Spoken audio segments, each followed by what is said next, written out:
আসসালামু আলাইকুম বন্ধুরা, আপনারা কেমন আছেন? আলহামদুলিল্লাহ আমি ভালোই আছি। এখন আমি রান্না করব গরুর বিসমিল্লাহ। আপনারা আমার সাথে থাকেন আর দেখতে থাকেন। আমি এখন তেল দিয়ে দেব।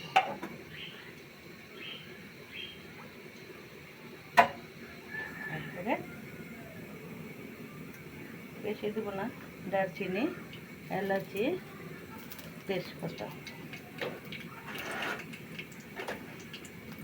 পেঁয়াজ।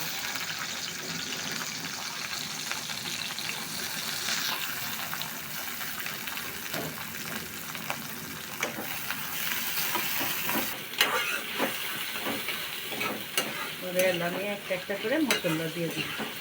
স্বাদ মতো লবণ দিয়ে দিলাম বন্ধু, ওই যে পেঁয়াজটা যাতে যেমন একটু হয় এটার জন্য।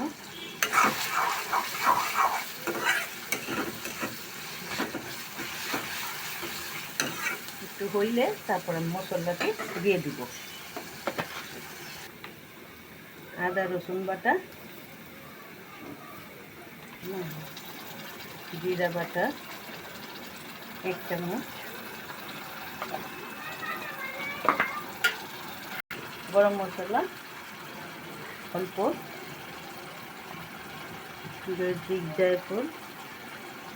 দিক জায়ফল অল্প,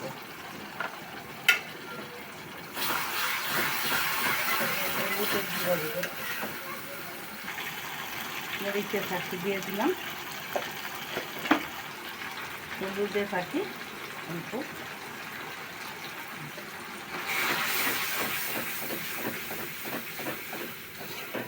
একটু পানি দিয়ে দিব। ভালো করে কষায় নিব বন্ধুরা। দেখেন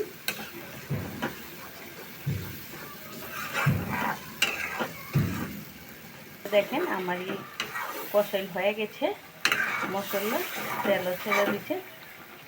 এখন আমি এই যে ভালো করে কষায় নেব। দুইটা আলুও দিব, অল্প তো এটা করব। 20 মিনিটে দিব। এখন এটা ভালো করে কষবে।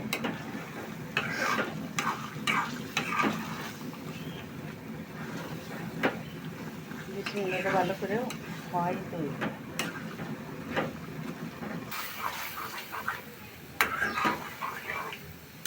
এখন আমি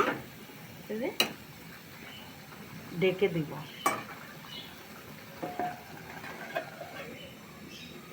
এরপর আবার ঢাকনা খুলে দেখব বন্ধুরা। এই যে আমি এটা এখন দিয়ে দিব, একটু আলু দিয়ে দিব।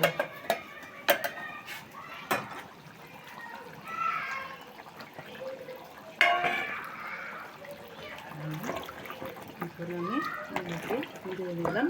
বিসমিল্লাহ হবে।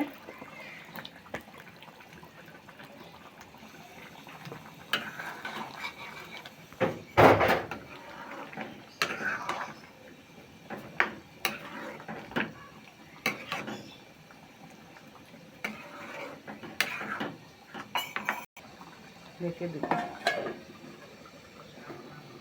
10 মিনিট পর আবার খুলে দেব বন্ধুরা। এই যে ঢাকনাটা খুলে এখন আমি দেখব। খুব সুন্দর কষাইলো হয়েছে ভালো। তারপরে এই যে তেলও ছাড়ছে অনেক খুব সুন্দর হয়েছে। আমি আরেকটু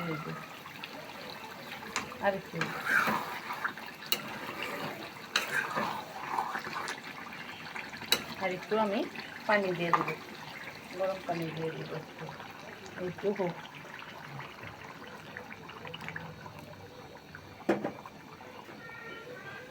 কাঁচামরিচগুলো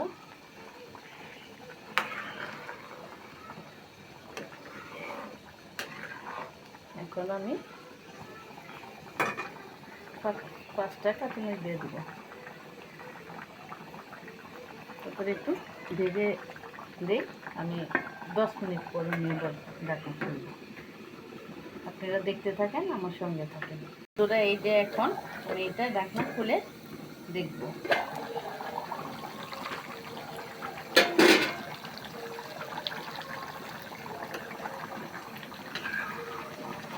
হয়েছে, এখন আমি পরিবেশন করি।